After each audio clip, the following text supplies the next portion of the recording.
Hey, what's up? I'm Technologics, and today we're looking at the iPhone 5C. How does it hold up in 2017?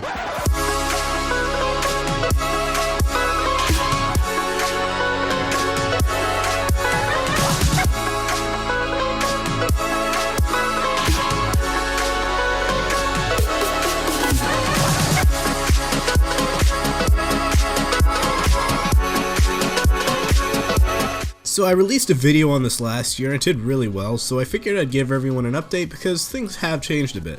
So the iPhone 5C was released in late 2013 alongside the iPhone 5S. It was meant as a more affordable option for those who were on a budget and couldn't buy the 5S or didn't need the extra power. The iPhone 5C contains an A6 chip and 1GB of RAM, putting it at a step up from the iPhone 4S and puts it on level with the iPhone 5. The 5S in comparison has the A7 chip and a gig of RAM, meaning that it is faster, although not by too much. Besides the speed, the 5S also has Touch ID and comes in an aluminum build. The 5C is a plastic shell and comes in the colors white, yellow, blue, green, and pink. It has the old classic home button, so no Touch ID.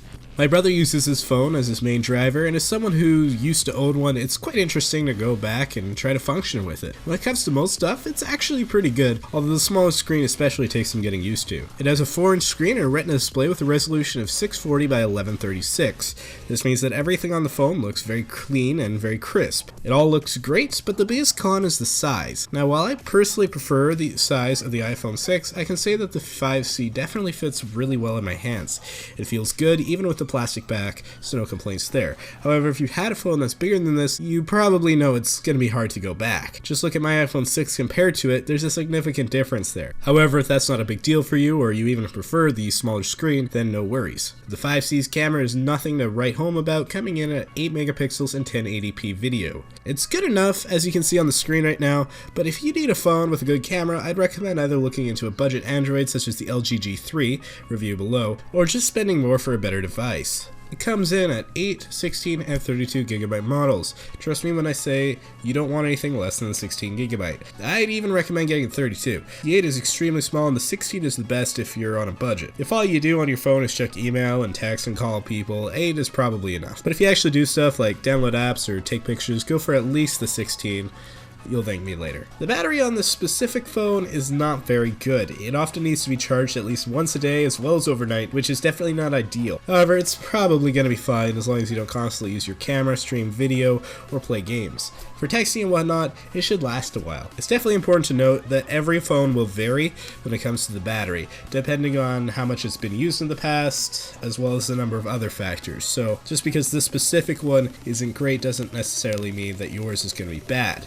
Alright, let's talk about performance. We already talked about the base specs, but what does that actually mean? This phone will be able to run all modern apps and games, and while it doesn't boast blazing speeds, it still will get you through the day with minimum frustration. Loading times are fine as long as you have a good Wi-Fi signal, so you really have nothing to worry about there. The 5C runs iOS 10 without a major issue, but it's a mystery whether or not it'll support iOS 11. I would assume it would. It seems likely, but Apple has dropped support for the 4S, which is only a generation behind when it comes to the processor, so it is possible they'll do the same with the 5C. We won't actually know until Apple announces iOS 11 later this year, but I think it's safe to say if you're looking towards the future, the 5C probably isn't the best option. While it's fast enough to handle most things right now, how will it be in a year or two? Things are just getting more difficult for phones these days, and the hardware seen in this phone is relatively old at this point. So right now, it's good from what I've seen, with some slowdown in some areas, but not really that much. But in a year or two, it's doubtful that it's going to be really usable. I mean, it'll be usable, but if you look at the situation the 4S is in right now, that's probably the 5C in a year or two. Just slow. So that's all good and fun, and it appears to hold its own in 2017. But should you buy one? Well, like last year, I have to answer yes and no. On eBay, it's fairly cheap at a bit under $150 in US dollars. Is it worth that amount of money? I mean, it really depends on what you need. When it comes down to it, the phone is good right now, in the present. So if you need a phone for just the basics right now, yes, the 5C will work as a budget option. It'll also run games, apps, everything. It'll run pretty much everything right now. So my verdict? The iPhone 5C is a decent phone in 2017, or at least in early 2017 when I'm reviewing this. Should you buy one? Probably not. I'd look into an iPhone SE instead, which has a fairly low price point when you buy it with a contract. If not that, then maybe consider the iPhone 5S, which is a bit more expensive, but is a bit better as well. Both phones are going to be quite a bit faster and will last you longer than the 5C will, especially the SE. But if you're good with a plastic back, smaller screen, and older internals, then by all means buy the 5C. Don't get me wrong, I like this phone a lot.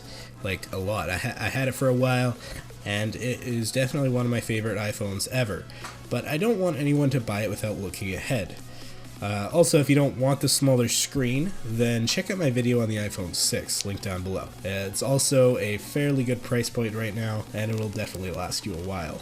That's about it for this video. If you enjoyed this or it helped you out at all, please hit the like button. If not, then I suppose you could dislike. However, just to warn you, I will cry every time someone hits that button. A little part of me dies inside, so please don't do that. Also, consider subscribing for more content just like this.